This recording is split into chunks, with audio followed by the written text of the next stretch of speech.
నవరసంబులుకు నాట్య మయూరియై మూల శబ్దంబుల మోక్షహంస. నవరసంబులుకు నాట్య మయూరియై మూల శబ్దంబుల మోక్షహంస. పరమ పవిత్రమౌ పరమాత్మ గీతయే నేడు నాట్యం బాడుచుండెగనుమా. పరమ పవిత్రమౌ పరమాత్మ గీతయే నేడు నాట్యం బాడుచుండెగనుమ. మునిరతనార్యులు మోదిల్లు శిష్యుండు, మునిరతనార్యులు మోదిల్లు శిష్యుండు సహజాచలుని కంఠ శబ్దరీతి. అజ్ఞానతిమిరంబులంతంబుజేయ అనాదిబోధను వినుము ఆర్యులార. అజ్ఞానతిమిరంబులంతంబుజేయ అనాదిబోధను వినుము ఆర్యులార. వినుము ఆర్యులార. తెలిపే జ్ఞానేశ్వరుల్ గీతన్ దివ్య రీతి. తెలిపే జ్ఞానేశ్వరుల్ గీతన్ దివ్య రీతి. ఆణిముత్యమీ గ్రంథము అచలులార. ఆణిముత్యమీ గ్రంథము అచలులార. ఆదరించిరి గీతను అచల ఋషులు గురుని వాక్కుగా గ్రహించి గురుతుగనుడు. ఆదరించిరి గీతను అచల ఋషులు గురుని వాక్కుగా గ్రహించి గురుతుగనుడు. హరి ఓ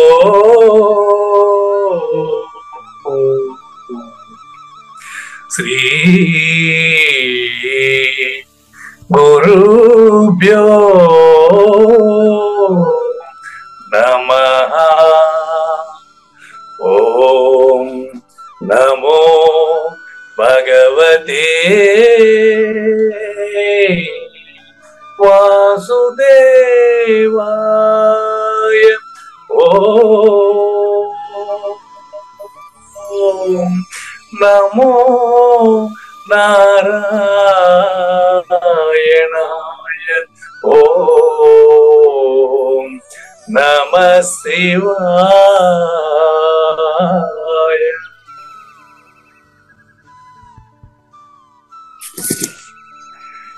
ఈ గీతా జ్ఞానగిర కార్యక్రమం మొదలై నిన్నటికి 1089 రోజులైందండి. ఈ రోజు 1090వ రోజు. ఈ గీతా జ్ఞానగిర కార్యక్రమం సంకల్పించి నిర్వహిస్తున్న శ్రీ విద్యాసాగర్ గురువు గారికి, శ్రీ వెంకటేశ్వర గురువు గారికి శ్రోతలందరి తరపున ధన్యవాదాలు, వందనాలు. ఈనాటి కార్యక్రమంలో పాల్గొన్న ఆత్మస్వరూపులైన శ్రోతలందరికీ కైవల్యాశ్రమం తరపున, అలాగే శ్రీ శివరామ దీక్షితుల వారి అచల యూట్యూబ్ ఛానల్ తరపున హృదయపూర్వక స్వాగతం, వందనాలు. గురుదేవులు సహజాచల రాజయోగి శ్రీ పూజారి వెంకటేశ్వర గురువు గారిని కార్యక్రమం ఆరంభించమని కోరుతున్నానండి.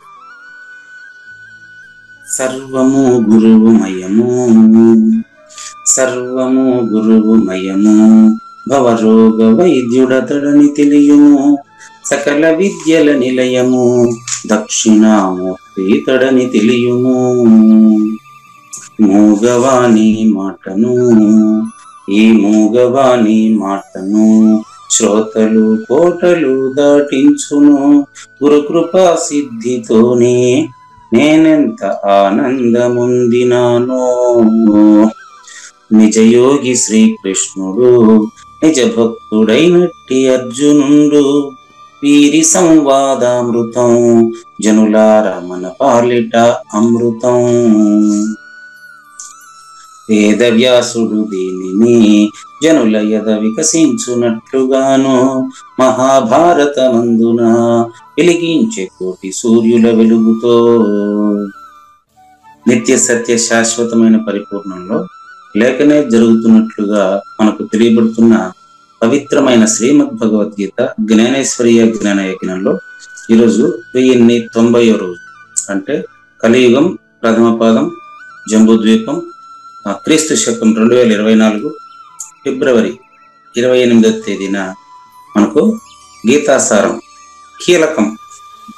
కీలకం గురించి స్పష్టంగా తెలుసుకునే దానికి ముందుగా కీలకం ఈరోజు 5వ రోజు అనుకుంటాం. ఒకే శ్లోకం అంటే దాని ఏమంటారు, ముగింపు శ్లోకం. గీతా అంతా ఒకే శ్లోకంలో ఉంది. అది 1866 శ్లోకం. అందులో ఈరోజు 5వ రోజు, ఇంకా 2 రోజులు మిగిలి ఉండే సమయంలో మనకు కృష్ణ కేంద్రుల సూచన కలిగిన 222వ కంద పద్యంతో శ్రోతలందరికీ సాదర స్వాగత సుమాంజలి. శ్రీ గురుభ్యో నమః.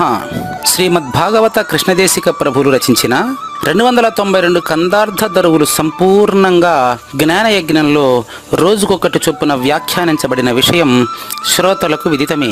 ఈ కందార్థ దరువులను రచించిన 19 సంవత్సరాల వరకు అవి ముద్రణకు నోచుకోలేదని, వాటిలోని నిగూఢ భావాలను మరింత స్పష్టం చేస్తూ రచయిత క్షరాక్షరోపాధి ద్వయదోషరహిత పరమతత్వ కందములు 261 రచించారని, తదుపరి సద్గురు శుభాశీస్సులతో ఈ రెండూ కలిపి ఒకే పుస్తకంగా ముద్రించారని పెద్దలు చెప్పగా విన్నాం. పుస్తకం ఇప్పుడు మన భక్తులతో చాలా మంది దగ్గర ఉంది. ఈ కందపద్యాలు భగవద్గీతకు ఉత్తర గీత వలె సద్గురు భక్తులకు కందార్థ దరువులలోని ఎన్నో సమస్యలకు సమాధానమై విలసిల్లుతోంది. ఎంతో ఉపయోగకరమైనటువంటి ఈ కందపద్యాలను రోజుకు ఒక్కొక్కటి చొప్పున వివరించాలని అడిగిన ప్రత్యక్ష శ్రోతల కోరిక మేరకు జ్ఞానయజ్ఞంలో శ్రీకృష్ణ పరమాత్మ సందేశానికి ముందే ప్రతిరోజు కృష్ణ ప్రభువుల దర్శనం మహద్భాగ్యంగా భావిస్తూ ముందుకు వెళదామా? నానా భాషల చేతను నానావిధ శాస్త్ర తతులనను నమ్ముటకై నేనే రచించి పెట్టితి నానా దేశములయందు నరరూపమునన్. నర రూపమునన్ చాలా ముఖ్యమండి. అమ్మగారు చెప్పినటువంటి పదవిభజనలో చక్కగా మనం గమనించినట్లయితే నరరూపమున అంటే ఇది మానవులు చేసినటువంటి పని. భాష్ అనే ధాతువు నుంచి భాష అనేది ఉద్భవించిందండి. నానా భాషల చేతను అంటే లాంగ్వేజ్. భాష అనేది between two things. Language is between two things. ఇద్దరి మధ్య జరిగేటువంటి మాధ్యమాన్ని భాష అంటారు. అవునండి. అచల పరిపూర్ణానికి భాష లేదు. అందుకే సుమ్మాయిరు అని చెప్పింది ఆయన. సుమ్మాయిరు అనేది ఆయన తమిళనాడులో కాబట్టి చెప్పాడు, కానీ ఏ భాషలోకి పోయినా మాట్లాడనిదే భాష కానిదే ఎప్పుడు ఉండే నిజం, సత్యం. కాబట్టి ఇక్కడ నరరూపమున అనేది ఇక్కడ ప్రధానమైన పదము. మానవుడు చేసినటువంటి, మానవుడి ద్వారా జరిగినటువంటి ఏదైనా సరే మానవుడితో సహా అచల పరిపూర్ణంలో లేనిదని తెలిసిన వారికి మాత్రమే తెలుసు. కాబట్టి నానా భాషల చేతనం అనేటువంటి ఈ ప్రయోగాన్ని నేను ఇప్పుడు మీకు 2024లో కరెంట్ అఫైర్స్ సమకాలీన సంఘటనలను మీకు జోడించి చెప్తాను. చూడండి, భగవద్గీత సంస్కృతంలో ఉందండి. ఇది ఆంగ్లంలో రాయబడకపోయి ఉంటే ఒక భాషే మృత భాష అయ్యేదని Matthew Arnold the song celestial దివ్య గీతములు అని తెలుగు అర్థం వచ్చేటువంటి ఇంగ్లీష్ ద సాంగ్ సెలెస్టియల్ అని ఇంగ్లీష్ రాసుకున్నారండి. కానీ తెలుగులో ఇంతవరకు రాలేదండి. ఏదో కొంతమంది వృత్త పద్యాలతో గాని కొంతమంది చేసినప్పటికీ అది సంపూర్ణంగా లేదు. కానీ కలియుగంలో 2024లో పాంచజన్యం అనే ఒక గ్రంథం భగవద్గీత, ఉత్తర గీత, గర్భగీతలు మూడింటిని కలిపి సరళంగా రూపొందించబడి ఇంతవరకు ఆ ప్రయోగం జరగలేదు. దీని వెనకాల ఏముందంటే కేవలం తాను తెలుసుకోవాలి, పూజారి వెంకటేశం అనేవాడు తాను తెలుసుకోవాలనే ఉద్దేశంతో తన మాతృభాషలోకి తనకు అనుకూలంగా అవగాహన చేసుకుని తాను రాసుకున్నాడు. వాడికి అవగాహన చెందడానికే. దానివల్ల ఇతరులు లబ్ధి పొందితే అది వేరే విషయం, వాడికి సంబంధం లేదు. తను తెలుసుకోవాలని రాశాడు అంతే. ఏమిది బ్లాక్ అయింది? ఏమి పద్యం పెట్టండి పుడిపూడి నాగేశ్వరరావు గారు. స్క్రీన్ మోగిపోయింది, ఏమి పద్యం ఉంచండి. ఇప్పుడు సమకాలీన సంఘటనలు చెప్తానని చెప్పాను కదా. ఇంతకీ స్వేచ్ఛా గేయానువాదాన్ని గురించి ప్రస్తావించాల్సిన అవసరం ఎందుకు వచ్చిందంటే, చూడండి, సంస్కృతంలో ఉండేటువంటిది నాకు అర్థం కాలేదు కాబట్టి నాదైన మాతృభాష అయినటువంటి తెలుగులో మాతృభాష తల్లిపాల వంటిది, పరభాష పోతపాల వంటిది అంటారు. నాదైన మాతృభాషలో నేను ఆలోచించి నా అనుభవాన్ని జోడించి నేను రాసుకోవడం వల్ల నాకు తెలుస్తుంది. ఇంతవరకు క్లియరా? క్లియర్ అండి, అంతే కదా. సంస్కృతం నుంచి తెలుగుకి వచ్చింది. ఇట్లా సంస్కృతం నుంచి తెలుగుకు అనువదించిన తెలుగువాడా ఇంగ్లీష్ వాడా? తెలుగువాడు. మళ్ళీ ఇంకో విషయం చెప్తాను ఇప్పుడు మీకు. వేమన పద్యాలని సిపి బ్రౌన్ ఇంగ్లీష్ లోకి రాసుకున్నాడట. వేమన పద్యాలు రాయబడింది తేట తెలుగులో. అచల పరిపూర్ణుడు వేమన చేసినటువంటి సూచనలు ఇంగ్లీషు భాషా కవి అయినటువంటి సిపి బ్రౌన్ కు నచ్చి అతను ఇంగ్లీష్ లోకి మార్చుకున్నాడు. ఇంకో ప్రయోగం చూడండి. తెలుగులో వేమన పద్యాలను ఇంగ్లీష్ లోకి రాసుకున్నవాడు ఇంగ్లీష్ వాడా తెలుగువాడా? ఇంగ్లీష్ వాడు. అంటే అనువాదం అనేది ఎవరికి అవసరమో వాళ్ళు చేసుకోవాలి. ఇప్పుడు మనం ఏం చేసినాం తెలుసా? నన్ను నమ్ముటకై నామరూపాన్ని నమ్మేదానికి గుర్తింపు కోసం ఏం చేస్తున్నాం తెలుసా? దీన్ని శివరామ దీక్షితీయం అనే బృహద్వాసిష్టం అనే గ్రంథాన్ని ఎత్తుకొని పోయి ఇంగ్లీష్ లోకి రాసి నీకేం పని అండి? కావూరి నాగేశ్వర ప్రసాద్కి దాన్ని ఇంగ్లీష్ లో మార్చాల్సిన అవసరం ఉందే? ఇప్పుడు ఈ గత రెండు సూత్రాల ప్రకారం ఇంగ్లీష్ లోకి రాయాలంటే ఎవరు రాయాలా? ఇంగ్లీష్ వాడు రాయాలి, వాడికి అవసరం. దాని పేరు చెప్పి డబ్బులు వసూలు చేస్తావు ఎందుకు? నీకేం పని అయ్యా దాంతో? ఒకసారి ఆలోచించండి. ఇది కేవలం నన్ను నమ్ముటకై అంటే కేవలం నేను ఇంగ్లీష్ లో కూడా రాశాను, నాకు ఇంగ్లీష్ కూడా వచ్చలేదానికే. పరిపూర్ణానికి ఏ భాష ఉంది చెప్పండి? ప్రేమ ఏ భాషకి అందదండి. అదొక భావన.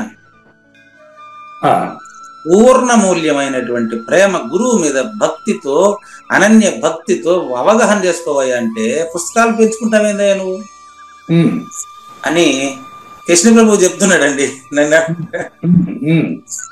చూసుకోండి, నానా భాషల చేతను నాకు అర్థమయ్యే భాషలో నేను రాపించుకుంటే ప్రయోజనం ఉంది కానీ ఇంగ్లీష్ భాష నీకేంటికి? మనకు అవసరం ఏం పని చెప్పండి? ఇంటర్నేషనల్ లాంగ్వేజ్ ఇంగ్లీష్ ని గౌరవించి ఇంగ్లీష్ నేర్చుకో. వేదాంతాన్ని తీసుకుపోయి కంపు చేయమాట, అది మనకు అర్థం కాదు కొన్ని. ఒక చిన్న ఎగ్జాంపుల్ చెప్తా. అంటే నేను ఇప్పుడు క్లాసులో అదే పాఠం చెప్తున్నా, అది నా అదృష్టం, ఇంకేం లేదు. ఇప్పుడు నానా భాషల చేత నానా విధ శాస్త్ర తతులను, అంటే శాస్త్ర తతులు అంటే గ్రంథాలు చేసి పెట్టారండి. ఏ గ్రంథం చదవాలనో తెలియదు, ఎక్కడ చూసినా దానికి ఒక పేరు పెడతాడు. ఇప్పుడు పొన్నాల రాజయోగి వారు ప్రబోధ చూడమని అని పేరు పెట్టారు. ఇంకా మొన్న ఎన్నో పేర్లు పెడుతున్నారు కానీ ఏ పుస్తకం తెలిసినా ఇదే జనులార జనన మరణములను తొలగ. ఎంతమంది రాస్తారండి?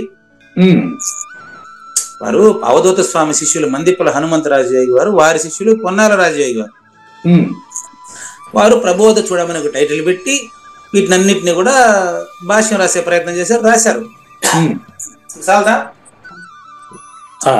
పోనీ ఎంతమంది రాసుకున్నప్పటికీ ఆయన పేరు పెట్టాలి కానీ వీళ్ళ పేర్లు పెట్టుకుంటుంది. భద్రాద్రి రామ శతకర్త గురుగీతలో ఒక పద్యం, శీర్ష పద్యం రాస్తే అదే పద్యాన్ని రాసి ఈయన పేరు పెట్టుకుంటాడు. దాన్ని గ్రంథకర్త పక్కన పెట్టి ముద్రణకర్త, ఇదో పేరు ముద్రణకర్త అంట. ఏ పేర్లు? ముద్రణకర్త, స్వరకర్త, గుర్తింపు కోసమే అంతే. ఎందుకండి అది ముద్రణకర్త అయింది అసలు? నాకు అది అర్థం. అదేం పేరు అది? నన్ను నమ్ముటకై, నన్ను నమ్మించేదానికి, డూప్లికేట్ నన్ను నమ్మించేదానికి కదా కదా ఇదంతా, అంతేనా? కాబట్టి నానా భాషల చేతను నేను దాన్ని ఆ భాషలో రాసిన, ఈ భాషలో రాసిన. అసలు పరిపూర్ణానికి ఏం భాష ఉంది చెప్పండి? అది మనోవాక్కులకు అందదయ్యా, మనసుకు గాని మాటకు గాని ఆలోచనకు గాని ఇది అందేది కాదు. నామరూపక్రియ రహితము, అంతటా నుండి నిబిడీకృతమై ఉంది. అది గురు సూచనతో తెలుసుకుంటే సరిపోతుంది. అంటే తిరిగి కందార్థాన్ని బట్టి పట్టమంటారు. ఆ కందార్థం చెప్పు, ఈ కందార్థం చెప్పు, ఆ భాషలో ఎందుకు మీకు అదంతా? నేనే రచించి పెట్టితే, ఇప్పుడు చెప్పండి, ఏ నేను రచించి పెట్టింది చెప్పండి? మూడో నేను కాదు, రెండో నేను ఉపయోగించి మూడో నేను గుర్తింపు కోసం రాసింది. అంతే. ఎంత స్పష్టంగా వేదవ్యాసుడు దీనిని కోటి వెలుగుల మహాభారత మందున వెలిగించే కోటి వెలుగుల వెలుగుతో, కోటి సూర్యుల వెలుగుతో అని చెప్తా ఉంటే వేదవ్యాసుడు కంటే గొప్పవాళ్ళ మనమా? లేదు. జగద్గురు ఆదిశంకరుల కంటే మనం గొప్పవాళ్ళ? కాబట్టి నేనే రచించి పెట్టాను. నేనే అంటే ఇక్కడ ఎరుకండి, ఎరుక. దీన్ని మనం అన్వయ క్రమంలో చెప్తే నేరుగా ఈ యొక్క పద్యం యొక్క ప్రధానమైనటువంటి అన్వయం ఏంటంటే, నన్ను నమ్మేదానికి, నానా దేశాల వాళ్ళు నన్ను గుర్తించేదానికి, ఇంగ్లీష్ వాళ్ళ దగ్గర కూడా డబ్బులు వసూలు చేద్దామని, పరభాషల వాళ్ళని కూడా నా భక్తులుగా చేసుకుందామని, నా గుర్తింపు కోసం ఇతర భాషల్లో కూడా ఇంకా కొన్ని పుస్తకాలు మానవ రూపంలో నేనే రాసి పెట్టింది నా గుర్తింపు కోసమే. ఇది ఎరుక, దీన్ని నమ్మబాకండి, పరిపూర్ణంలో ఇది లేదు. ఇంకా దీన్ని భావాన్ని మనం సంక్షిప్తంగా చూసినట్లయితే చూడండి, నేను బ్రహ్మను అని అచల పరిపూర్ణం అనదండి, అంటుంది. అదే ములుగుచ్చేదానికి సందు లేకుండా ఉండేది తన్మాత్ర రహితం కదా. అవును, జడం అందు. జడము అందు చైతన్యం అందు. జడమే చైతన్యం, చైతన్యం జడ, ఈ రెండు ఒకటే. అది నిత్య చేతనం, అది ఏమందు. జడము చైతన్యంగాను చైతన్యము జడముగాను మారుటకు కొన్ని ప్రూఫ్ చెప్తాను చూడండి. చైతన్యము నుంచి పెరుగుతున్న జడము వెంట్రుకలు, గోర్లు. అవును, అవునా కాదు? అవును. చైతన్యము నుంచి పెరుగుతున్న జడములు, వెంట్రుకలు, గోర్లు అంటే జడ చేతనం ఒకటే. జడ చేతనం ఒకటే. ఓకే. ఎండుగడ్డి తిని మనకు శక్తివంతమైన పాలిస్తుంది ఆవు. అవునండి. ఎండుగడ్డి జడం అంటే మానవులకు పనికి రాకుండా వదిలిపెట్టిన దాన్ని పశువులు తిని మనకు పాలిస్తుంది. ఇది సృష్టిలో భాగం, ఇదంతా ఎరుకలో భాగం. మానవులకు పనికిరాని వ్యర్థ పదార్థాలన్నీ ఆవులు తీసుకోవడానికి, అది ఆవులు వాటిని ఉపయోగించి మనకు రుచికరమైనటువంటి పోషకవంతమైనటువంటి పాలన ఇస్తాయి అవి. అదే విధంగా దీన్ని పోల్చారు. మనకు వేదాలు అనేటటువంటి, ఉపనిషత్తులు అనేటువంటి ఆవుల నుంచి సద్గురుమూర్తి పిండి మనకు తినిపిస్తున్నాడు, మనకు వినిపిస్తున్నాడు భగవద్గీతలో భావాలను. ఆ పరంపరలో వచ్చినటువంటి వాళ్ళే ఉపనిషత్తుల పిండితార్థాన్ని పిండి శిష్యునికి అందించి సద్గురువుగా అపరోక్షం చెందించాయనే గురువు. కాబట్టి ఇట్లా గురు పరంపర ఎట్లా కొనసాగాలి అంటే, గుర్తు రహితంగా కొనసాగేదాన్ని గురు పరంపర అంటారు. గుర్తింపు కోసం పాకులాడేది గురు పరంపర కాదు.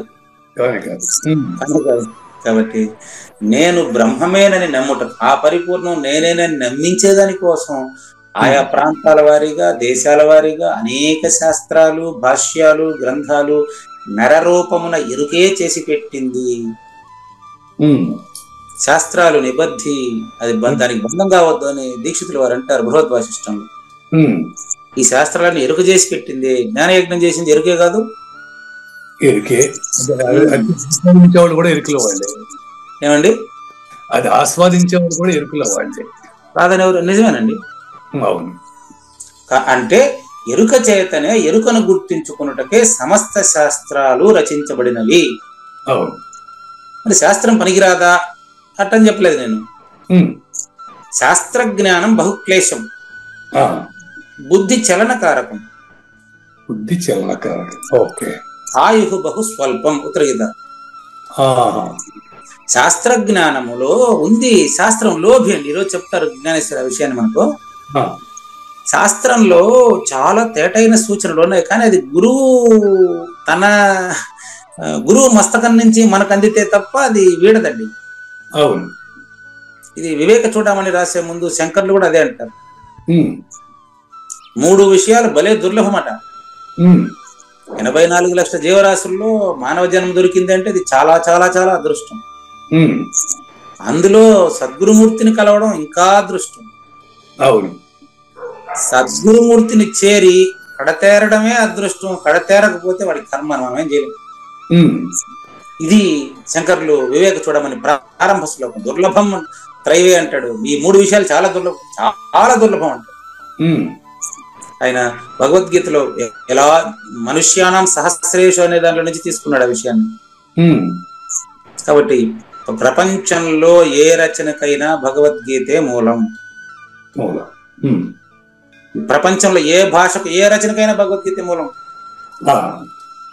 కానీ భగవద్గీతకు మూలం అడగకూడదు. అడగడు. భగవద్గీత అర్థమైతే రెండో పుస్తకం అవసరం లేదు. భగవద్గీతకి మూలం లేదంటారు. అది కరెక్ట్. మూలం లేదని చెప్పలేను. భగవద్గీతకి మూలము అడగరాదు. అన్నిటికీ మూలం అయితే భగవద్గీత. అన్నిటికీ మూలం భగవద్గీత. భగవద్గీత మూలం అడగకూడదు. అది ఎందుకు అడగకూడదండి అని చెప్తే, మీ ఇంటికి మీరు ఓనరండి, మీకెవరు ఓనర్ అని అడగకూడదు.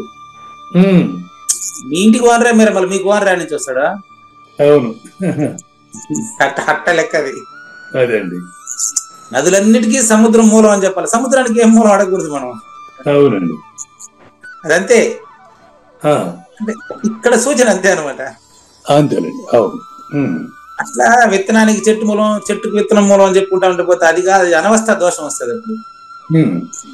కాబట్టి నాయన ఎన్నో భాషల చేత ఎన్నో శాస్త్రాలు రాసింది నన్ను నమ్మేదానికి, అంటే ఎరుకను నమ్మేదానికి రాసుకున్న శాస్త్రాలు. ఈ శాస్త్రాల్లో అంతర్గతంగా గురు సూచనలు ఉన్నాయి. అది శాస్త్రం చెప్పదు. శాస్త్రం లోభి. లోభి అంటే అర్థం ఏంటంటే, అది చెప్తాను, అక్కడ ఎక్స్ప్లెయిన్ చేస్తాను మీకు. లోభిని ఎందుకు ఆ పదం వాడారు అక్కడ అంటే, జ్ఞానేశ్వరు వాడతారంటే. ఎందుకంటే శాస్త్రము అది దానికి చెప్పేదానికి చైతన్య శక్తి లేదు. శాస్త్రం భౌతికంగా జడం కదా. అవునండి. జడ చేతనాలు కలిసిన అబద్ధపు గుర్తుని అబద్ధం అని తెలిసిన గురువే చెప్పాలి నీకు. అవును. కాబట్టి ఈ సూచనలన్నీ కూడా మనం జ్ఞానయజ్ఞం 2వ భాగంలో చూద్దామండి. అట్లా గురుగారు. కృష్ణ ప్రభువులకు ధన్యవాదాలు తెలియజేస్తూ మనం ఈరోజు కీలకం 5వ రోజు. ఓకే, 5వ రోజు. ఇంకా 2 రోజులు ఉంటుంది. కీలకం 5వ రోజు. నిన్న మనం ఏం చేస్తున్నాం అంటే అధ్యాయం సంక్షిప్త సారం తెలుసుకుంటున్నాం. ఇప్పుడు భగవద్గీత కాలాతీతం అనే విషయం నిన్న మనకు తేలింది. అది కాలంలోనిది కాదు, కాలాతీత జ్ఞానము తెలియజేసేది భగవద్గీత అని తెలుసుకున్నాం. అవును. కీలకము 4వ రోజు మనకు ముగించింది ఎక్కడంటే 16 అధ్యాయాల సారాంశం. 15 అధ్యాయాల సారాంశం అంటే 12 నుంచి అదే 15వ అధ్యాయం వరకు ఉండేదాన్ని 12, 13, 14, 15 జ్ఞానకాండ అన్నారు. అవునండి. జ్ఞానకాండ, కర్మకాండ, దేవకాండ. నిన్న మనకు చెప్పిన కాండలు 3.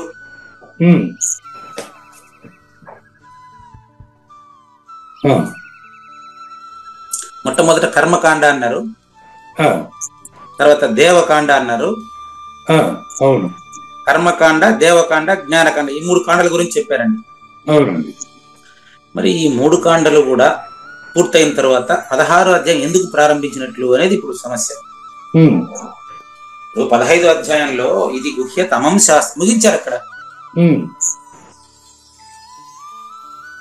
ఇప్పుడు ఏదైతే ఇప్పుడు కూడా మనకు చాలా సార్లు ఇది గుహ్యతమం శాస్త్రం, గుహ్యాత్ గుహ్యతరం మయ, రహస్యంలో రహస్యం, రహస్యాతి రహస్యం అని చెప్పారు కదా ఇంతసేపు ఈ అధ్యాయం 18లో.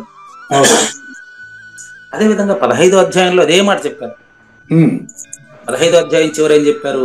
ఇది గుహ్యతమం శాస్త్రం ఇదముక్తం మయా నఘ ఏతద్బుద్ధ్వా బుద్ధిమాన్ స్యాత్ కృతకృత్యశ్చ భారత అంటాడు 15వ అధ్యాయం చిట్ట చివరి శ్లోకం. అంటే ఇది గుహ్యతమం శాస్త్రం, నీకు చెప్పబడినటువంటి 15 అధ్యాయాల సారాంశము గుహ్యతమము. గుహ్యతమము అంటే అర్థం ఏంటంటే రహస్యాల్లోకెల్లా పరమ రహస్యం. ఆయన పరమ రహస్యమైనటువంటి బోధ ఈ గీతాశాస్త్రం చేత, అంటే గీతాశాస్త్రం రూపంలో ఉక్తం చెప్పబడింది. అనగా ఓ పుణ్యాత్ముడా, మయా నా చేత నీకు చెప్పబడింది. నా చేత నీకు చెప్పబడినటువంటి ఈ రహస్యమైనటువంటి జ్ఞానాన్ని ఏతత్ బుద్ధ్వా వావత్తు ఈ వావత్తులో అత్యంత రహస్యం ఇమిడి ఉందని అప్పుడే చెప్పుకుంటాను మీకు. బుద్ధ్వా చిత్వా ధర్మ్యం, ఆ ఒత్తు ఒక ఎక్స్ట్రా పెట్టడం ఆలోచన. దానికి అర్థం ఏంటంటే ఏతద్ బుద్ధ్వా బుద్ధిమాన్ స్యాత్, ఏ బుద్ధిమంతుడైతే దీనిని బుద్ధికి పట్టించుకొని బుద్ధిని నిరసించి తాను పరిపూర్ణుడని తెలుసుకొనునో, అది అర్థం వావత్తుకు అర్థం. వావత్తుకు అర్థం అది. ఎవరైతే 15 అధ్యాయాల సారాంశాన్ని బుద్ధికి పట్టించి దాని ప్రకారం ప్రవర్తన కొనసాగిస్తాడో అతడు కృతకృత్యుడు. ఏం క్లారిటీ అండి, ఏం క్లారిటీ అండి. కృతకృత్యుడు అనే పదానికి అర్థం చెప్తా చూడండి. ఏది తెలిస్తే ఇంకేమీ తెలియాల్సిన అవసరం లేదో దాన్ని తెలుసుకునే దానికి ప్రయత్నించి తెలుసుకున్నవాడైనాడు. కృతకృత్యుడు అంటే అది అర్థం అండి. మళ్ళీ చెప్తాను చూడండి. ఏది తెలుసుకుంటే ఇంకేమీ తెలియాల్సిన అవసరం లేదో, ఏది తెలుసుకుంటే సర్వము తెలియబడిన వాడగునో అటువంటి దానిని కృత తెలుసుకోవడంలో కృత్యుడు తెలిసిన వాడైనాడు, పొందిన వాడైనాడు, అచల పరిపూర్ణుడని తెలియబడ్డాడు అని అక్కడ చెప్పేస్తే అడిగి అయిపోయింది. మరి 16వ అధ్యాయం ఎందుకు వచ్చినట్టు అనే దానికి ఈ రోజు జ్ఞానేశ్వరి ఎక్స్ప్లెయిన్ చేస్తాం.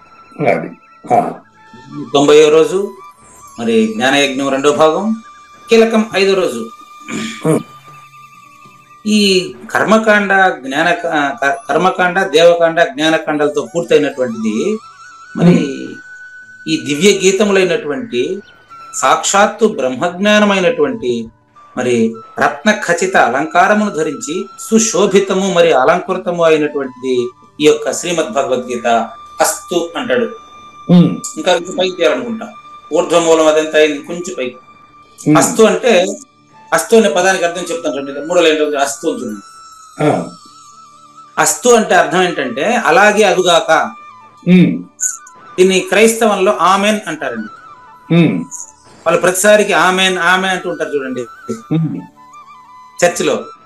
అవునండి, అవునండి. ఆమెన్ అంటే అలాగే అగుగాక అని అర్థం. అది యేసుక్రీస్తు ఎప్పుడు ఉపయోగించేవారట ఆ పదాన్ని, అది వాళ్ళు వాడుతున్నారండి. అది అస్తు అంటే శుభమస్తు అంటారు, ప్రాప్తిరస్తు అంటూ, దీర్ఘమే కళ్యాణ ప్రాప్తిరస్తు అంటూ ఉంటారు. అగుగాక, అది అగుగాక అని అర్థం దానికి. సరే, అది అట్లా ఉండని. కాండత్రయాత్మకమైనటువంటి శృతి, కాండత్రయం అనేది 3 అని అర్థం. ఏదో కదా 3, కర్మకాండ, దేవకాండ, జ్ఞానకాండ ఇప్పుడు చెప్పినటువంటిదే. అంటే 15వ అధ్యాయంతో ముగించబడినటువంటి ఏదైతే ఆ ప్రతిఫలం, అది ఫలము గాని ఫలం అండి, పండు గాని పండు అండి, అందరాని మాని పండు అండి. అందుకునేవాడు అందడం మానేసి ఉంటే అది పండే వాడే ఫలం. అది అందరాని మాని పండు అంటారు దూర రమణేశ్వర స్వామి. కాబట్టి అందరాని మాని పండు అంటే అందుకోవాల్సింది అందినవాడైనాడు. అది అంటే ఇంక అందుకోవడం మానేస్తాడు, వాడే పండు, వాడే ప్రతిఫలంగా మిగిలాడు. అవును, అంటే వాడిలో ఎరుక మిగలలేదు. ఇదే అందరాని మాని పండుగ అర్థం. బాగుందండి, చక్కగా ఉంది. అటువంటి దాన్ని ఉచ్చస్వరం అంటే ఇప్పుడు నేను చెప్పిందే. ఉచ్చస్వరం అంటే సౌండ్ ఎక్కువ పెట్టి మాట్లాడడం కాదు, మీకు బాగా తెలిసినట్టు చెప్పడం ఉచ్చస్వరం. ఇక్కడ నిర్ణయాత్మకంగా చెప్తాం. పెట్టేశారు. నిర్ణయాత్మకంగా అది మీకు నిర్ణయం అయ్యేట్టుగా నేను చెప్తేనే ఉచ్చస్వరం. సౌండ్ ఎక్కువ పెంచి చెప్తే నిద్రలేసుకునే సార్ ఇట్లా, అది కాదు. మీకు నిర్ణయం అయ్యేట్టుగా నేను చెప్తే దాన్ని ఉచ్చస్వరం ఘోషిస్తామని భగవద్గీత అని రాస్తాడు. అంటే దేనిని తప్పక పొందాల్సిందిగా అది చెబుతా ఉందో 15 అధ్యాయాలు, ఆ ఫల సాధనను అది అందుకోలేని వారికి మళ్ళీ జ్ఞానాజ్ఞానములతో మళ్ళీ బోధించేదానికి వచ్చిందే 16వ అధ్యాయం. చూడండి, 16వ అధ్యాయం ఎందుకు వచ్చింది అంటే ఫల సాధనమైన జ్ఞానముతో, అంటే అచల పరిపూర్ణత తెలిసినటువంటి ఒక మానవ జన్మలో ఉండేటువంటి మాయతో మాట్లాడేటటువంటి మాయాతీతమైన ఒక దక్షిణామూర్తి స్వరూపమైన సద్గురుమూర్తి ఒక దేహంలో వచ్చి చెప్పేటప్పుడు ఆయన జ్ఞానాజ్ఞాలతోనే బోధిస్తాడు. అవునండి, అంతే. అది ఆ జ్ఞానంతో ఏది ఫల సాధనమైన, ఆయన సిద్ధుడు, మనకు బోధిస్తా ఉండే దక్షిణామూర్తి సద్గురు శ్రీ కావూరు నాగేశ్వర ప్రసాద్ ఆల్రెడీ సిద్ధుడు. అది ఆయనకు తెలియడం లేదంతే. పూజారి వెంకటేశం ఆల్రెడీ సిద్ధుడు, అది ఆయనకు తెలియడం లేదంతే. ఫలసాధనమైన జ్ఞానంతో దాన్ని రాత్రింబవళ్ళు వైరము కలిగి ఉండేట్టుగా చెప్తాడు. అంటే జ్ఞానానికి అజ్ఞానం, అజ్ఞానానికి జ్ఞానం శత్రువుగా తెలుస్తుంది. అట్లా భ్రాంతి కల్పించి బోధిస్తాడు. వాటి ప్రతిపాదన అంతా 16వ అధ్యాయంలో చేయబడింది. ఎట్లా? దైవీ సంపత్తు విమోక్షాయ నిబంధాయ ఆసురీమత అంటాడు. దైవీ గుణము మోక్షానికి దారితీస్తుంది, రాక్షస గుణము జన్మలకు దారితీస్తుంది అంటాడు. అంటే రెండున్నాయా?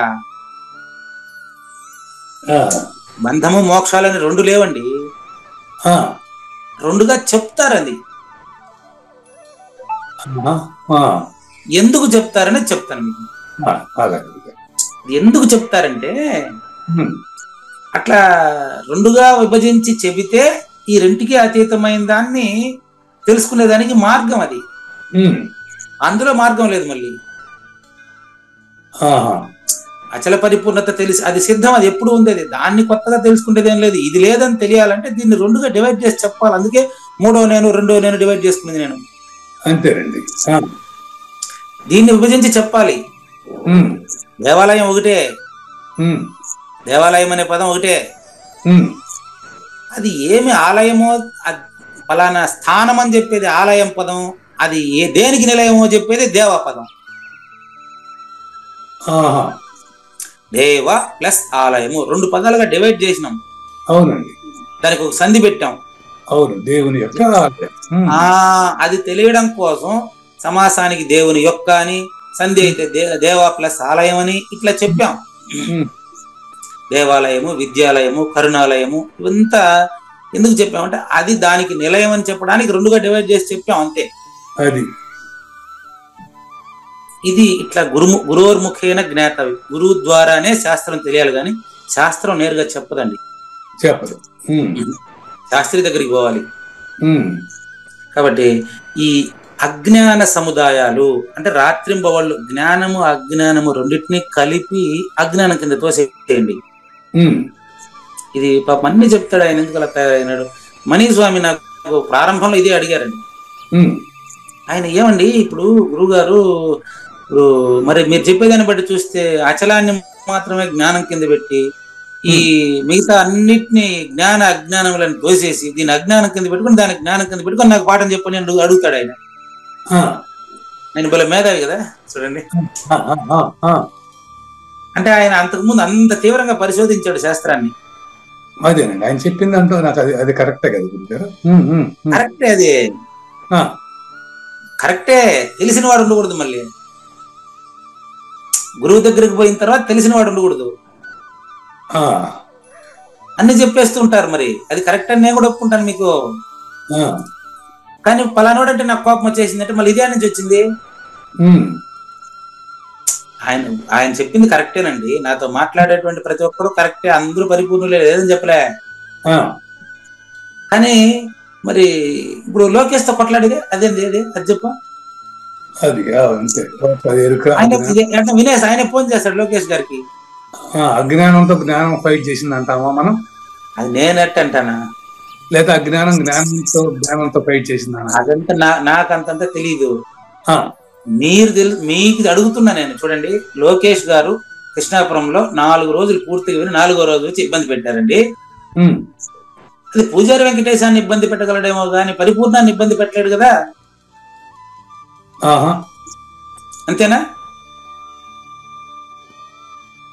పూజారి వెంకటేశాన్ని ఇబ్బంది పెట్టగలడేమో గాని పరిపూర్ణాన్ని కూడా ఇబ్బంది పెట్టినట్టే. ఇప్పుడు ఇక్కడ ఇక్కడ ఇక్కడ ఆయన మనీస్వామి చెప్పాం, ఇక్కడ నాకు తగులుకున్నారు మీరు అంటాడు. పరిపూర్ణాన్ని ఇబ్బంది పెట్టేదానికి దానికి తన్మాత్రలు ఉన్నాయా? లేదు, కరెక్టే. కాకపోతే ఏంటంటే ఇప్పుడు దాన్ని అజ్ఞానంతో మాత్రం మరి ఎక్స్ప్లెయిన్ చేసేటప్పుడు ఉన్నదాన్ని వక్రీకరించి మాట్లాడుతూ ఉంటే మరి అది వక్రంగా ఉందా? అది లేదు, ఇతను చెప్పేది వక్రంగా ఉన్నప్పుడు అది వక్రంగా కనిపించేట్టుగా చేస్తున్నాడు కదా. అవును, కనిపించేట్టుగా ఇతను చేయగలడు గాని సద్గురు కావూరు నాగేశ్వర ప్రసాద్ పరిపూర్ణాన్ని వంకరగా చూడగలడా? చూడలేవు. కాబట్టి చూడలేడు అన్నప్పుడు అతన్ని మనం ఏం అనకూడదు. ఈయన కృష్ణాపురం రాలేదు, మణి గారు కృష్ణాపురం రాలేదు, అది వినలేదు, ఈ జ్ఞానయజ్ఞంలో లేరు, ఇదంతా వినడు. డైరెక్ట్ గా లోకేష్ ఫోన్ చేసి కొట్లాడతాడు. ఇద్దరికి ఒకరే కదా గురువు. మరి ఆయన ఫోన్ చేసి నువ్వెవరు, నేనెవరు, అద్దా ఇద్దా, నువ్వు రా చూసుకుంటావు, అది వాళ్ళు అదేంది. కాబట్టి ఒకరు జ్ఞానం, ఇది 16వ అధ్యాయం గురించి ఎక్స్ప్లెయిన్ చేస్తున్నా మీకు, అంటే ప్రాక్టికల్ నాలెడ్జ్. అచల పరిపూర్ణ మణి జ్ఞాని అండి, అత్యంత విలక్షణ అచల బోధాచార్య లోకేష్ గారు అజ్ఞాని అండి. అవును, కానీ వాళ్ళిద్దరూ నాకు పరిపూర్ణులేనండి. ఇద్దరు ఆత్మస్వరూపులే. అంటే ఇప్పుడు ఆత్మస్వరూపులు అంటే నా స్వరూపులే అని అర్థం. అంతే, ఇద్దరు నా నుంచి వచ్చిన వాళ్ళే కదా. ఒక తల్లికి ఇద్దరు బిడ్డలు కొట్లాడుకుంటా ఉంటే ఇద్దరిని బిడ్డలుగానే చూస్తుంది తప్ప తల్లి ఎప్పుడైనా ఒకరిని శత్రువుగా చూస్తుందండి. అది ఆ విషయంలో కరెక్టే గాని వ్యవహారంలో అట్ట కాదు. మీకు జస్ట్ ఎగ్జాంపుల్ చెప్పాను అంతే, మీరంతా అవన్నీ చేయబాకండి. కాబట్టి వాటి ప్రతిపాదన 16వ అధ్యాయంలో చేయబడింది అని చెప్తే ఎట్ట చేయబడింది మీకు ఎగ్జాంపుల్ చెప్పా. అదేనండి, అదే ఇది కరెంట్ నాలెడ్జ్ అంటే సమకాలీన అంశం అండి. మీకు ఇప్పుడు పురాణ అంశం తెస్తాను. బలిచక్రవర్తి రాక్షస రాజు కదా. అవును. గురువు శుక్రాచార్యుడు మాట విన్నాడా? మరి బలిచక్రవర్తికి ఏమి పరిపూర్ణత సిద్ధించలేదా? సిద్ధించింది. రాక్షస రాజు. అవును. ఇప్పుడు చెప్పండి, రాక్షసరాజు బలిచక్రవర్తి ముందే పరిపూర్ణుడని తెలిసిందా? ఇప్పుడు కొత్తగా పరిపూర్ణుడు అయినాడా? ఇప్పుడు చెప్పాలంటే రాక్షస రాజు పరిపూర్ణుడు కాదు, బలి చక్రవర్తి పరిపూర్ణుడు. ఇద్దరు ఒకరే కదయ్యా. ఇద్దరు ఒకరే కాదు. ఇప్పుడు ఈయనేమో ఆయన లైఫ్ సేవ్ చేయడానికి చూశాడు, ఆయనేమో అది దట్ ఈస్ నథింగ్ అన్నాడు ఆయన బలి. ఇప్పుడు వెరీ గుడ్ మంచి సమాధానం. అక్కడ రాక్షస రాజే తనను తాను బలి ఇవ్వడం వల్ల సద్గురు సంస్పర్శంతో పరిపూర్ణుడైనాడని ఏమంటారు లక్ష్యార్థం. రాక్షస రాజే సద్గురు సంస్పర్శము వలన పరిపూర్ణుడైనాడు. రాక్షస వంశంలో జన్మించినటువంటి ప్రహ్లాదుడు కూడా అంతే కదా. ప్రహ్లాదుని ముని మనవడే బలి చక్రవర్తి. అవును, వంశం ప్రకారం. ఆ వంశంలోని వాడే పురాణం ప్రకారం. కాబట్టి రాక్షస వంశము దైవ వంశం అని 2 వంశాలు లేవు. దైవాసుర సంపత్త విభాగ యోగం. నాలో ఉండే దివ్య గుణాలను, నాలో ఉండేటువంటి రాక్షస గుణాలను నాకు విభజించి చెప్పడానికి 16వ అధ్యాయం. 16వ అధ్యాయము దైవీ సంపద మోక్షానికి, రాక్షస సంపద మరి జన్మలకు కారణమవుతుంది. అందులో కూడా 3 జన్మలు డివైడ్ చేసి చెప్పారు కదా. ఇది మానవ జన్మ రావచ్చు, పశుపక్షాదులు రావచ్చు, క్రిమి కీటకాలు రావచ్చు అని. ఇదంతా కూడా కేవలం జ్ఞాన అజ్ఞానాలతో బోధించి జ్ఞానాతీతాన్ని సూచన చేయడానికే. కాబట్టి 16వ అధ్యాయం చివర తస్మాత్ శాస్త్రం ప్రమాణం తే కార్యకార్య వ్యవస్థితౌ జ్ఞాత్వా శాస్త్ర విధానోక్తం కర్మకర్తుం ఇహ అర్హసి అన్నాడు. 16వ అధ్యాయం చివరి శ్లోకంలో ఏం చెప్పారంటే తస్మాత్ శాస్త్రం ప్రమాణం. దేనికి? కార్యకారణములకు మాత్రమే శాస్త్రం ప్రమాణం. ఇంతటి ఐడియా నాకు అప్పుడు రాలేదు సుమా.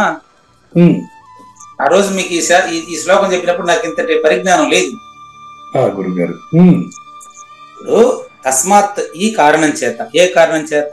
దైవ అసుర సంపదలను విడివిడిగా తెలుసుకున్న కారణం చేత నువ్వేం చేస్తావంటే శాస్త్రం ప్రమాణంతే కార్య అకార్య వ్యవస్థితవు. చేయదగిన పని ఏది, చేయకూడని పని ఏదని తెలుసుకుని, జ్ఞాత్వ అంటే తెలుసుకుని, శాస్త్రంలో విధిని పాటించు, నిషేధాన్ని విడిచిపెట్టు. నిషేధాన్ని విడిచిపెట్టు, విధిని పాటించు. బాగుంది. శాస్త్ర విధానోక్తం, దానికి అర్థం చెప్తాం. శాస్త్ర విధానోక్తం అంటే రాజ్యాంగంలో, రాజ్యాంగాన్ని ఉపయోగించి ఇప్పుడు మీకు అన్వయం చేస్తాను. రాజ్యాంగంలో హక్కులు బాధ్యతలు చెప్పబడ్డాయండి. అవునండి. హక్కులు కోరుట రాక్షసత్వము. హక్కులు కోరుట రాక్షసత్వం. ఓకే. మీరు మళ్ళీ అన్వయం చేసుకోండి. ఇది కాస్త ఇబ్బంది అనిపిస్తుంది మీకు. హక్కును కోరుట రాక్షసత్వము, బాధ్యత నిర్వర్తించుట దైవత్వము. అవును. బాధ్యత నిర్వర్తించినప్పుడు హక్కులు దాంట్లోనే వచ్చేస్తాయి. అవునండి. ఇప్పుడు చూడండి, రెండు కాదవి. రాజ్యాంగ హక్కు, స్వతంత్రం, మా జన్మ హక్కు ఎవరు లేదన్నారు, కాదని ఎవరు చెప్పలే. స్వతంత్రం అది అదంతా లేదు కాదనిలే. స్వతంత్రం అంటే అర్థం ఏంటి? అది కావాలి నాకు ఇప్పుడు. స్వతంత్రం అంటే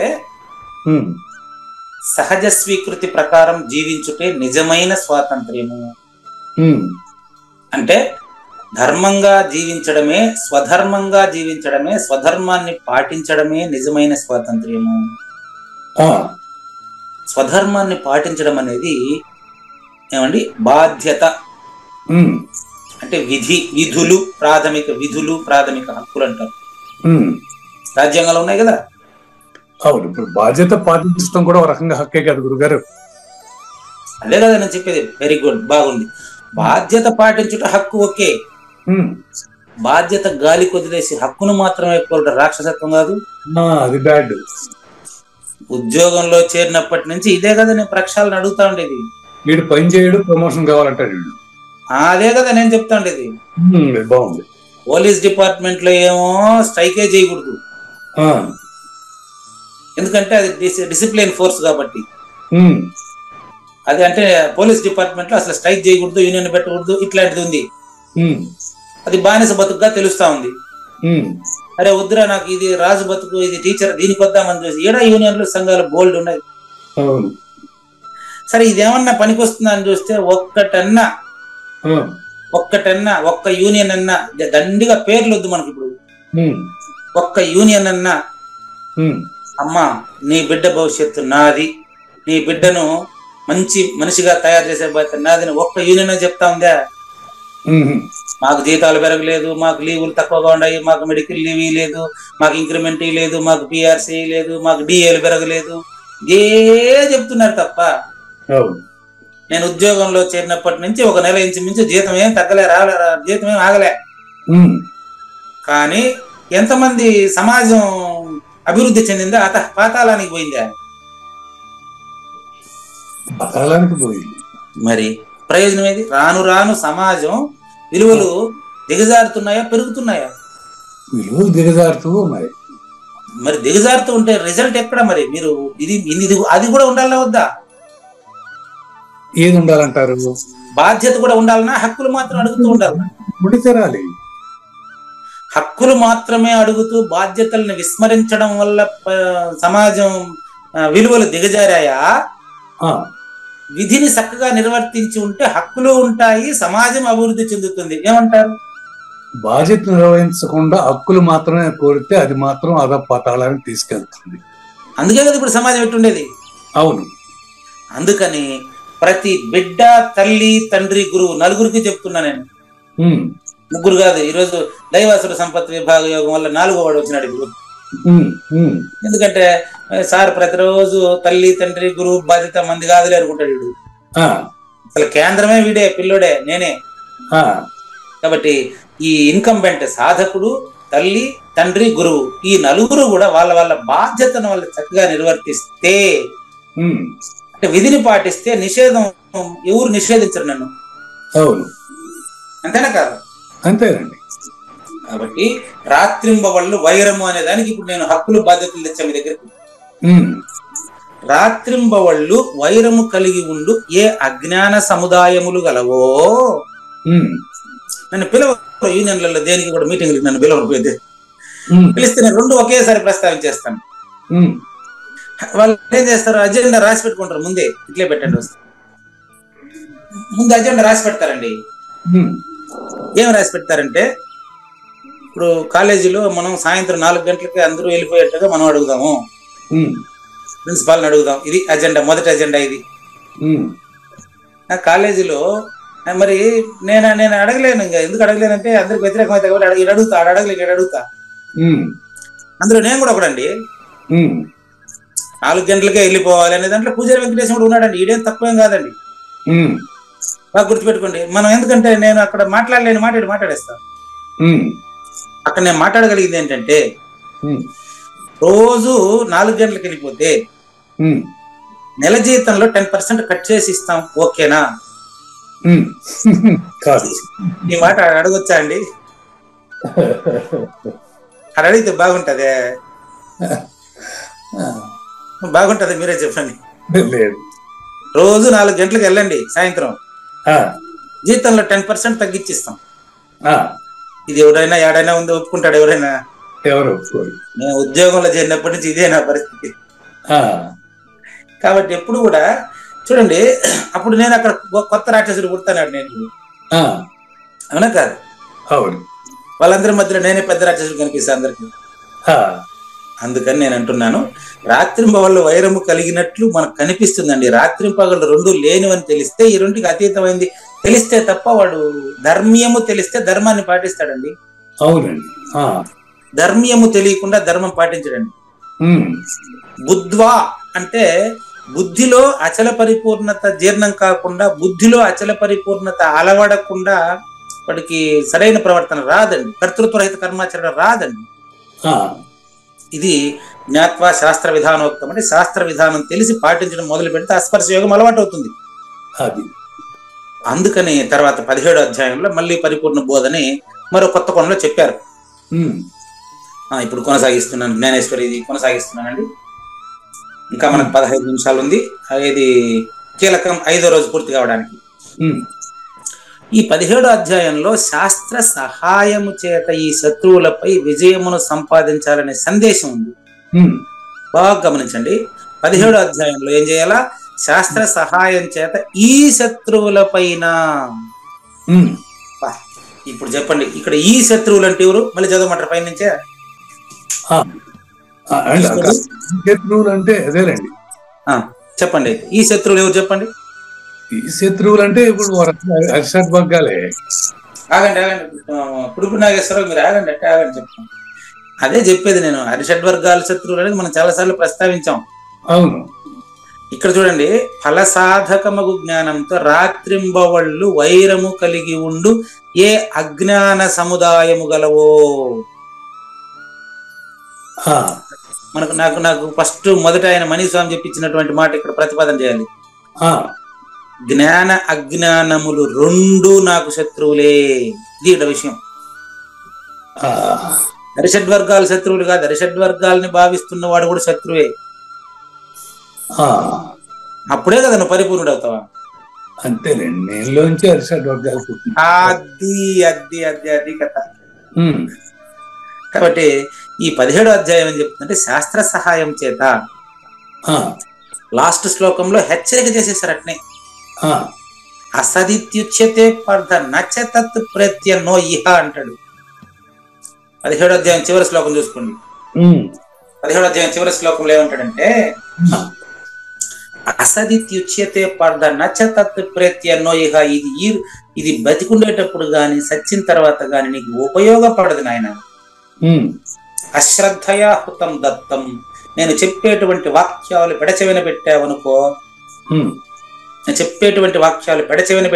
నువ్వు వినకుండా నువ్వు మామూలుగా నువ్వు పోయినావనుకో, అది తపస్తప్తం కృతం చయత్. అశ్రద్ధయా హృతం దత్తం తపస్తప్తం కృతం చయత్. నువ్వు జ్ఞానాజ్ఞానాలను విడిచిపెట్టి అచల పరిపూర్ణుడుగా అస్పర్శ యోగం పాటించలేదనుకో, అసదిత్యుచ్యతే పార్థ. అది అబద్ధమైన బతుకు. అది ఈ జన్మలో గాని ప్రేత్య మరణానంతర జీవితంలో గాని నీకు ఉపయోగం లేదు. మరణానంతర జీవితంలో కూడా నీకు ఉపయోగం లేదు. ఇప్పుడే పుట్టుకుని జయించావంటే మరణమే లేదు. అదే చెప్పింది నీకు. మరణం ఎక్కడున్నదే వనజాక్షమ్మ, పుట్టుకయే లేని నీకు వనజాక్షమ్మ, నీకు మరణం ఎక్కడున్నదే వనజాక్షమ్మ. ఆ రోజు రాశాను. కాబట్టి శత్రువులపై విజయం సాధించడం అంటే అర్థం ఏంటంటే, నా పైన నేను విజయం సాధించడం అండి. శత్రువులు నాకంటే వేరుగా 6 షడ్వర్గాలు ఉన్నాయి, దాన్ని నేను జయించేశాను. నో, జయించేశాననే వాడిని జయించాలి. అది దానికి గురువు సాయం తీసుకోవాలి. అది ఎట్లా ఇప్పుడు చూద్దాం. కమాన్ వచ్చేయండి జ్ఞానేశ్వర ఎక్స్ప్లెనేషన్ కి. ఈ 17 అధ్యాయాలు కలిస్తే 18వ అధ్యాయాన్ని కలశాధ్యాయం అంటాం. ఇట్లా ప్రథమాధ్యాయం మొదలుకొని 17వ అధ్యాయం వరకు వచ్చేయండి జ్ఞానేశ్వరి ఎక్స్ప్లెనేషన్ వచ్చింది.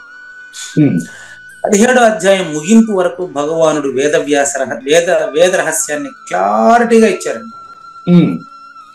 ఇంకా ఈ 17 అధ్యాయముల యొక్క అర్థమే నిష్కర్షగా 18వ అధ్యాయమైన కలశాధ్యాయమై ఉంది. కలశాధ్యాయం అంటే గుడిలో కలశం ఏడుంటది? కలశం గోపురం టాప్ టాప్ టాప్. కాబట్టి భగవద్గీత ఒక దేవాలయం అనుకుంటే 18వ అధ్యాయం కలశం అండి. భగవద్గీత ఒక దేవాలయం అనుకుంటే అందులో పైన టాప్ ఉంటుంది, అదే కలశం, అదే ఇప్పుడు ఇది. అంటే 18వ అధ్యాయంలో చెప్పబడిన విషయం ఏదో కాదు, మొత్తం 17 అధ్యాయాల్లో ఉండే సారాంశమే 18వ అధ్యాయంలో మరింత వివరంగా చెప్పుకుంటారని అర్థం. కాబట్టి ఇట్లా అధ్యాయములన్నింటి సంఖ్యను చూస్తే ఈ భగవద్గీత అనే గ్రంథము తన జ్ఞానదానము అనే అలౌకికమైనటువంటి ఔదార్యము వలన మూర్తిత్వమును దాల్చిన వేదమే అన్నట్లుంది. కాబట్టి వేదం తనిగా భగవద్గీత తనిగా కాదు, వేదమే భగవద్గీత, భగవద్గీత వేదం. ఒకసారి భగవద్గీతలో జన్మరహిత ప్రబోధ అని రాయాలనుకుంటున్నానండి, యూట్యూబ్ లో తిరిగి టైటిల్ పెట్టండి అని అడిగినాను. అప్పటికప్పుడే వచ్చిన మణిస్వామిని, మీరు టైటిలే చెప్పింది అన్నాడు నాకు. మీరు చెప్పింది టైటిల్ అదే పెట్టండి అన్నాడు. అంటే రాసేసి భగవద్గీతయే జన్మరాహిత్యం, జన్మరాహిత్యమే భగవద్గీత. అంత మేధావి ఆయన. అదే కదా, అది లేకపోతే భగవద్గీత దేనికండి? జన్మరాహిత్యం కోసమే కదా భగవద్గీత. అదే అని చెప్పేది. కాబట్టి వేదము తన తావున జ్ఞాన సంద పరిపూర్ణంగా నిండింది అంటే అది భగవద్గీతలోనే. వేదం అంటే అది 4గా డివైడ్ చేసి చెప్పాడు ఆయన. కాబట్టి ఋగ్వేదము అవంతా కాదు, మొత్తం అన్ని వేద సారం అంతా దీంట్లో ఉంది కాదు. దీని సారాన్ని వేదం పలవల చిరవల చెప్పింది అంతే. కాబట్టి వేదాలకు మూలం భగవద్గీత, భగవద్గీతకు మూలం వేదం కాదు అది. కాబట్టి ఈ భగవద్గీతతో సాటి వచ్చే గ్రంథం మరొకటి లేదండి, లేదు. కానీ భగవద్గీతతో అంత లోబి మరొక ఏడ లేదండి. ఎందుకంటే అది చెప్పదు. అదే మీకు చెప్పింది, భగవద్గీత లోబి అండి. ఎత్తి కింద తల కింద పెట్టుకుని పండుకునేస్తే దాంట్లో ఏదో వచ్చేస్తే అనుకుంటే ఏం రానంటుంది. పూజ చేస్తే వస్తుంటే అది ఏమేనంటుంది. భగవద్గీతను పెట్టి గీత గీత మాత నువ్వే సద్గురు మాత అంట కదా, జ్ఞానయజ్ఞంలో చెప్పారు, నాకేదైనా పండి అంటే ఇది అది లోభి. భగవద్గీతలో చెప్పిన అంశాలను పాటిస్తే నువ్వు ఫలితం నువ్వయ్యా, అది కాదు. చెప్పిన దాన్ని పాటిస్తే వాడు ఫలితం గాని. అందుకని లోభి అనే పదానికి అట్లా అర్థం చేసుకోవాలి. గీత గీతమ్మ నాకేదో అమ్మా, నువ్వు సహజాచల రాజుకి చెప్పాడు, గణపతి సచ్చిదానంద స్వామి భగవద్గీత నెత్తిని పెట్టుకుని ఊరేగమన్నాడు, గొప్ప గ్రంథం అన్నాడు, నువ్వు చాలా గొప్పదాని వెంటనే అమ్మ అమ్మ నాకు ఏదైనా ఒక ₹1,00,000 ఇయ్యమ్మా అంటే అది ఇది, అది లోభి. కానీ నేను సాధనా సంపదతో గీతా పుస్తకాన్ని ఎత్తుకుని సంకల పెట్టుకుని ఆయన దగ్గరికి పోతే ఆయన గీత పనిలేదు. గీతలో నువ్వు చదువుకొని నీకు అర్థం కాని విషయాలు ఆయన చెప్పేస్తాడు. మనం అటు చేయట్లేదు. ఇప్పుడు ఆయన దగ్గరికి పోతే కూడా నాకు ఆ శ్లోకం వచ్చు, ఈ కందార్థం వచ్చు, ఆయనకి మనం చెప్తా నేర్పిస్తాను, కానీ ఆయన దగ్గర నేర్చుకునే ప్రయత్నం అండి. కాబట్టి దీనికి గల కారణం ఏంటంటే అది కేవలం ఇన్ని రోజులు బ్రాహ్మణ క్షత్రియ వైశ్యులనే 3 జాతుల వారి వరకే పరిమితమైంది. వీరు తప్ప స్త్రీలు శూద్రులు ఇతరులు మానవ జీవులకు వేదము తన జ్ఞాన మందిరమున ఏ మాత్రం చోటునివ్వదు అని వేదంలో రాసి పెట్టేశారు. ఇందువల్లే ప్రాచీన కాలం నుంచి ఈ దోషాన్ని పరిమర్జన చేయడం కోసమే వేదము ఈ గీతా శాస్త్రం అనే వేషం ధరించి కొత్తగా స్పష్టంగా అందరికీ అర్థమయ్యేట్టుగా రూపుదాల్చింది. అందుకే కదా అవధూత స్వామి అందుకే కదా వచ్చారు. దీన్ని అప్పట్లో మరి జ్ఞానేశ్వరి రాస్తే ఈ గీతా జ్ఞానాన్ని నీ నిజ రూపమే అచలమని తేటతెల్లంగా మరి చాటింపేసినటువంటి వ్యక్తి మరి పగడాల వెంకటేశ్వర అవధూత స్వామి. ఆయన ఇక్కడ స్మరించాల్సిన అవసరం ఎందుకు వచ్చిందంటే, అవధూత స్వామికి ముందు అచల పరిపూర్ణ సిద్ధాంతం బ్రాహ్మణులకు మాత్రమే ఉండేది, శూద్రులకు ఉండేది కాదు. వారు వచ్చి గీతాన్ని అర్థం, అది దీక్షితీయాన్ని అర్థం చేసుకుని, బ్రాహ్మణులు అంటే బోధకులు, క్షత్రియులు అంటే పరిపాలించేవారు, వైశ్యులు అంటే వర్తకం చేసేవారు, శూద్రులు అంటే సేవ చేసేవారు, ఇంతే తప్ప కులాలంతా సపరేట్ మానవులంతా ఒక్కటే అని జ్ఞానేశ్వరి భగవద్గీతను అవగాహన చేసుకుని అవధూత స్వామి అవతరించి చిత్తూరు జిల్లాలో అవతరించి ఆయన నీ నిజ రూపమే అచలము, నీ నిజ రూపమే బయలు, నువ్వే పరిపూర్ణుడు అని గంట బజాయించి చాటింపు వేసి ఊరూర ఆశ్రమాలు నెలకొల్పి అందరికీ తెలియజేస్తున్నటువంటి వ్యక్తి ఒక్క పగడాల వెంకటేశ్వర అవధూత స్వామి. అంతే కాదండి, గీతా స్వరూపమున అర్ధ రూపంలో మనసులో ప్రవేశించి శ్రవణ రూపంలో నీ చెవులకు సోకి జపము పాఠము అనే నెపంతో ప్రతి ఆదివారం కూడా చిన్నపిల్లలు కూడా నేర్చుకునేటట్టుగా చేస్తున్నారు. ఈ గీతాసారము జ్ఞప్తి ఉండే వారికి, గీత జ్ఞప్తి ఉండే వారికి, పుస్తకం జ్ఞప్తి ఉండే వారికి కాదండి, గీతాసారము జ్ఞప్తి ఉండే వారికి. అది గీతాసారం జ్ఞప్తిలో ఉండాలి. వేదములు గీతా రూపమున మోక్ష ప్రధానం చేస్తూనే ఉన్నాయి. అది గీతాసారం. గీతాసారం జ్ఞప్తి ఉండాలా? గీత జ్ఞప్తి ఉంటే ఏం చేయాలా? 700 శ్లోకాలని బట్టి పట్టినాడు, అజ్ఞానం ఏమి రాలేదు వాడికి. అధ్యాయం ఏ అధ్యాయం రాసుకొని బట్టి ఏం ఉపయోగం లేదు. సారం జ్ఞప్తి ఉంటే శ్లోకాల నెంబర్లు అవసరం లేదు. అంతేనా? అంతేనండి, చక్కని సూచన. గీతాసారం అంటే దాంట్లో ఉన్న సారాన్ని మనం మనసులో పెట్టుకుంటే కదా దాని వల్ల ఉపయోగము. అట్టని బట్టి పట్టడం తప్పని చెప్పకూడదు. బట్టి పట్టడం విషయం తెలిసి ఉండాలి. కాబట్టి ఎవరైతే ఈ గీతను చేత్తో రాసుకుంటారో, ఎవరైతే దీన్ని పుస్తక రూపంలో తన దగ్గర పెట్టుకుంటారో, అటువంటి వాళ్ళకి సామాన్య బుద్ధి కలిగిన లోకులు ఎవరైనా సరే ఈ వేదము, ఈ సంసారం అనేటువంటి 4 వీధుల వద్ద మోక్ష సుఖము ఖచ్చితంగా కలిగిస్తుంది. ఎప్పుడో ఒక రోజు మోక్ష సుఖం అనేది ఇది ఒక పెద్ద అన్నదాన సత్రాన్ని తెరిచి ఉందా అన్నట్టు లెక్క. ఎప్పటికైనా భగవద్గీత అధ్యయనం చేస్తూ ఉండేవాడికి చెప్పాడు, అనన్యాశ్చింతయంతో మాం ఏ జనాః పర్యుపాసతే తేషాం నిత్యాభియుక్తానాం యోగక్షేమం వహామ్యహం అంటాడు. అంటే గీతను అనన్య భక్తితో ఎవరైతే ఉపాసిస్తారో, పర్యుపాసిస్తారో, ఉపాసన వేరు, పర్యుపాసతే వేరు. అది పర్యుపాసించడం అంటే ఆ విధంగా ఆచరించడం, ఉపాసించడం అంటే నెంబర్లు బట్టి పట్టడం, నెంబర్లు శ్లోకాలు తిప్పి చెప్పడం. ఆ శ్లోకానికి ఈ శ్లోకం సమాధానం, ఈ శ్లోకానికి ఆ శ్లోకం సమాధానం కాదు. అదండి తాను ఆచరించడం పర్యుపాసన. కాబట్టి అది ఎట్టయినా ఉండని గీతాధ్యయనం చేస్తుంటే కళ తెరడం గ్యారంటీ.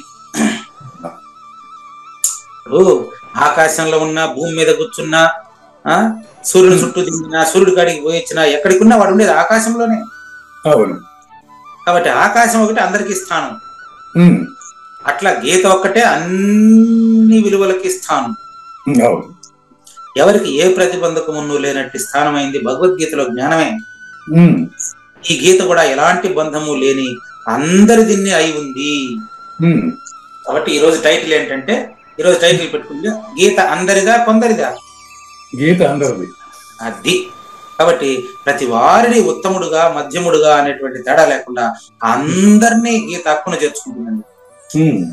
కాబట్టి గీతా జ్ఞానం అందరిదా కొందరిదా అని మనం ఈరోజు ప్రశ్నించినట్లయితే గీత అందరిది. అయితే తల కింద పెట్టుకుని పడుకోవడం, పూజించడం, బట్టి పట్టడం ఇవన్నీ కాకుండా గీతను గురుముఖంగా నేర్చుకుని ఆ సారాన్ని బాగా వంట పట్టించుకోవాలి. అంతేనమాట. మిగతా కీలకం 6 తర్వాత ఎపిసోడ్లు. లేనిది లేదు లేదు, ఉన్నది లేకపోవుట లేదయ్యా, ఈ గొప్ప మర్మమంతా నీ వలన తేటగా తెలిసెనయ్యా, కర్తవ్య కర్మలన్నీ పూర్తిగా నాకు సమర్పించవా, సర్వము నేనేనని అందుకే నన్ను శరణు కోరవా. సర్వ పాపాల నుండి ముక్తుడై శోకింప పని లేదయ్యా. శ్రీకృష్ణుని పలుకును సూటిగా తలపల మునిరత్నమే, శ్రీమించిన భావమై సద్గురువు చెప్పకనే చెప్పెను గదా. సద్గురాత్రం మంగళం అమ్మ కానివ్వండి. జయ మంగళం నిత్య శుభమంగళం, జయతు జయ మంగళం మహోత్సవ మంగళం. జయ మంగళం నిత్య శుభమంగళం, జయతు జయ మంగళం మహోత్సవ మంగళం. శ్రీమించున చలంబు సూచించినటువంటి దక్షిణామూర్తికి దండమిడుతూ, శ్రీమించున చలంబు సూచించినటువంటి దక్షిణామూర్తికి దండమిడుతూ, శ్రీ మహావిష్ణువు సూర్య భగవానుడు యాజ్ఞవల్కి జనక రాజ ఋషికి. జయ మంగళం నిత్య శుభమంగళం, జయతు జయ మంగళం మహోత్సవ మంగళం.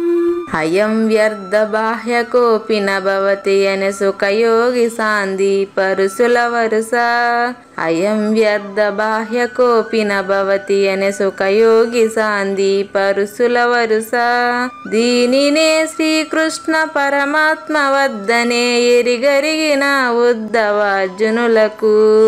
జయ మంగళం నిత్య శుభమంగళం, జయతు జయ మంగళం మహోత్సవ మంగళం. శ్రీ అల్లమా ప్రభు బసవేశ్వరుండును బ్రహ్మానంద రామానంద స్వామి. శ్రీ అల్లమా ప్రభు బసవేశ్వరుండును బ్రహ్మానంద రామానంద స్వామి. నవరసాలు లిఖించు నాట్యమయూరిగా గీతను మలచిన జ్ఞానేశ్వరులకు.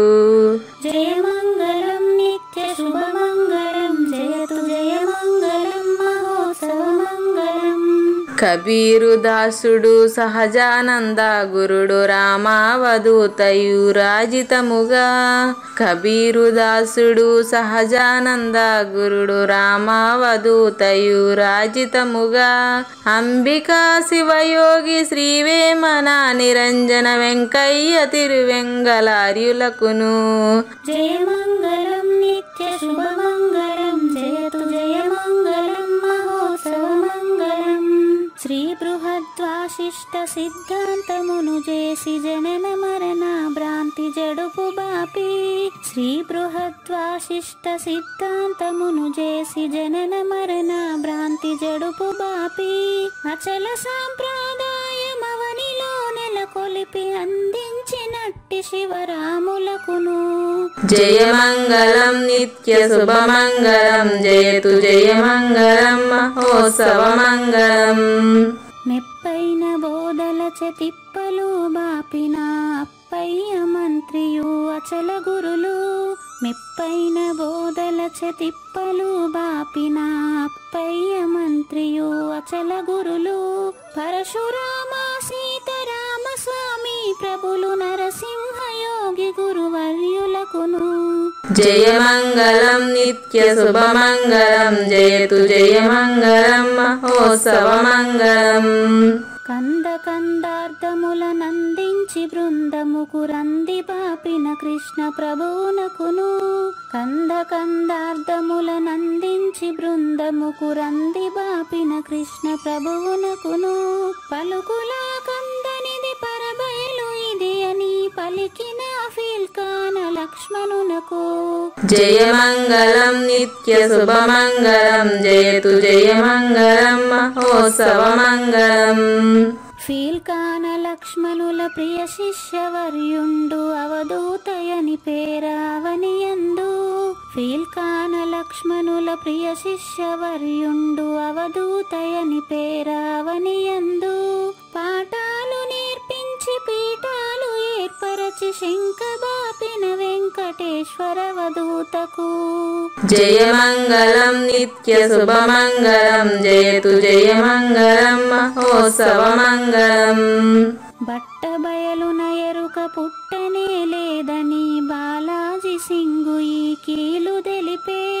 బట్ట బయలున ఎరుక పుట్టనే లేదని బాలాజీ సింగు ఈ కీలు తెలిపే. మూల మూలేన